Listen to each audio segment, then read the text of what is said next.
ದೂರು ಅಂದ್ರೆ ನಿನ್ನೆ ಎಲ್ಲ ಏನಾಗಿದೆ ಮೀಡಿಯಾದಲ್ಲೆಲ್ಲ ನೋಡಿದೀರಾ. ಅದ್ರ ಬಗ್ಗೆ ನನ್ನ ಬಗ್ಗೆ ತೇಜೋವಧೆ ಮಾಡಿದಾನೆ. ಅದ್ರ ಬಗ್ಗೆ ಮಾತಾಡಕ್ ಬಂದಿದ್ದೀನಿ ನಾನು. ಅದಕ್ಕೆ ಹಿಂದೆ ಕಾರಣ ಏನು ಅಂತ ಬಿಡಕ್ಕೆ ಅನ್ನೋದನ್ನ ಅವನು ಬೇರೆ ಬೇರೆ ತರ ಮಾತಾಡಿದಾನೆ. ಅದಕ್ಕೆ ಬೇರೆನೆ ಕಾರಣ. ಅವನು ಸ್ಟಾರ್ಟಿಂಗ್ ಇಂದನೂ ಹೇಳ್ತಾ ಇದೀನಿ ನೋಡಿ. ಮದ್ವೆ ಅವನು ನಮ್ದೇನು ಲವ್ ಮ್ಯಾರೇಜ್ ಎಲ್ಲ ಏನಿಲ್ಲ, ಅರೇಂಜ್ ಮ್ಯಾರೇಜ್. ನಾನು ಒಪ್ಕೊಂಡಿದ್ದನ್ನೇ ನಮ್ಮ ಮನೇಲಿ ಮಾಡಿದ್ದು. ಮತ್ತೆ ಅವ್ನು ಕೇಳಿದ ಕಡೆನೆ ಬೆಂಗಳೂರಲ್ಲೇ ಮಾಡ್ಕೊಟ್ಟಿದೀವಿ. ಏನು ಒಡವೆ ಕೇಳಿದ್ದ, ಬ್ರೇಸ್ಲೆಟ್ ಕೊಟ್ಟಿದೀವಿ, ಉಂಗುರ ಕೊಟ್ಟಿದೀವಿ, ಸೂಟ್ ಕೊಟ್ಟು ಮದ್ವೆಲಿ ಅವ್ನು ಎಲ್ಲಿ ಕೇಳ್ತಾನೆ ಚೌಟ್ರಿ ಬೆಂಗಳೂರಲ್ಲಿ ಅಲ್ಲೇ ಮಾಡ್ಕೊಟ್ಟಿದಾರೆ ನಮ್ಮ ಮನೇಲಿ. ಅಷ್ಟೆಲ್ಲ ಆದ್ಮೇಲೂನು ಲಾಸ್ಟ್ ಅಲ್ಲಿ ಊಟ ಸಾಲಿಲ್ಲ ಕೆಲವ್ರಿಗೆ. ಅವಾಗಿಂದ ಸ್ಟಾರ್ಟ್ ಮಾಡಿದ್ದು ಅವ್ರಮ್ಮ. ಮೇನ್ ಅವ್ರಮ್ಮ, ಅವಳ ತಂಗಿ, ಇವನು 3 ಜನನು ನನ್ಗೆ ಏನೆಲ್ಲ ಹಿಂಸೆ ಕೊಟ್ಟಿದ್ದಾರೆ ಅಂತ ಹೇಳ್ತಿದೀನಿ.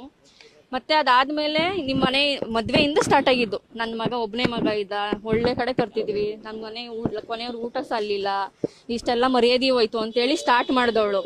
ನೆಕ್ಸ್ಟ್ ಅದ್ರನ್ನೇ ಕಂಟಿನ್ಯೂ ಮಾಡಿದ್ರು. ನೆಕ್ಸ್ಟ್ ನಾನು ಒಂದು ತಿಂಗಳಲ್ಲಿ ಯಾರಾದ್ರೂ ಪ್ರೆಗ್ನೆಂಟ್ ಆಗಕ್ ಸಾಧ್ಯನಾ?